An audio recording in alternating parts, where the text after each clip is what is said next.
At one time, there were a lot of comedy clubs all across the U.S., and they're on a decline. Correct.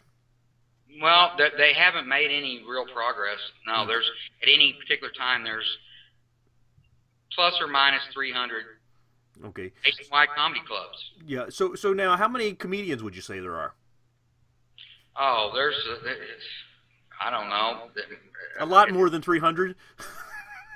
I'd say there's as many comedians as there are postal workers, if you want to get down to it. So if you've got X number of comedians and a 300 comedy club market, I can't imagine there's a huge amount of money to be made in that market. No, it's just it's basic economics. It's supply and demand. Okay, so if there's more supply than there is demand, well, things cost less. If there's less demand, less supply than there is demand, things cost more. So where is the money to be made in stand-up comedy today? The money to be made in stand-up comedy is in any market outside the comedy club market. Any market. The corporate market, the cruise ship market, trade shows, if you have an act for that. Anything outside of the comedy club market. Keep this in mind. Let's just talk about the corporate market. Okay?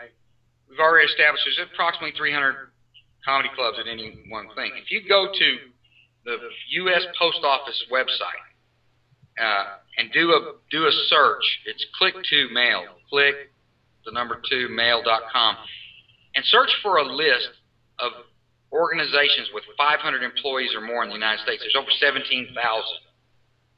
Okay?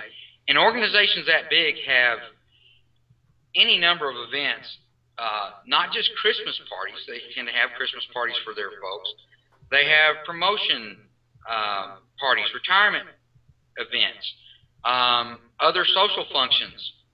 And as a corporate comedian, you're in no different situation than a band or a DJ.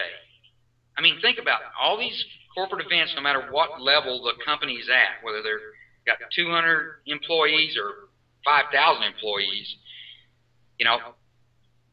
many times they'll want entertainment for their event. Well, a magician is different. A comedian is different. A ventriloquist is different. A juggler is different. It's some kind of unique thing. And if you're able to provide corporate-friendly or family-friendly entertainment, you're right there with them. I mean, you're providing an absolute alternative, either addition or a substitution for that quote-unquote standard entertainment. Okay. That's one of the things that makes it good. The other thing is corporations and organizations and those kinds of things tend to budget, and not $200. They budget for the entertainment they're going to get, whether it's a band, DJ, or a combination of folks, and they're realistic about what those folks, get, even on the low level, even at the lowest level. I mean, it's substantial.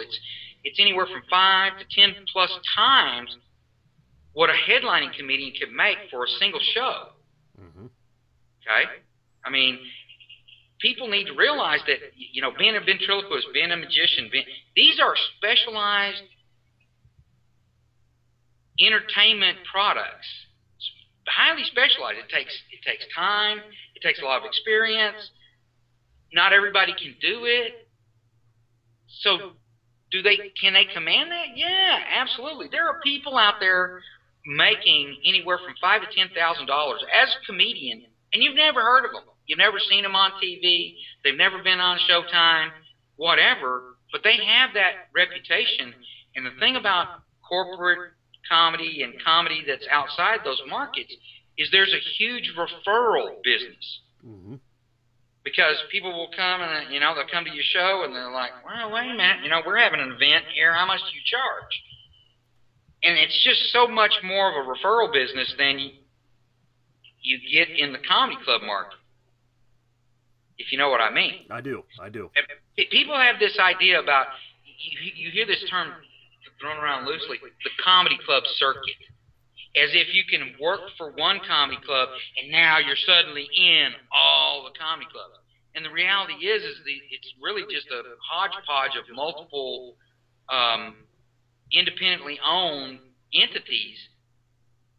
And even then, if you work for one, you might not be able to work for another. So this whole idea about the comedy club circuit, you know, like you can just get in and just travel around and it's all, you know, that's a bunch of wah-wah, you know. People don't realize this, though.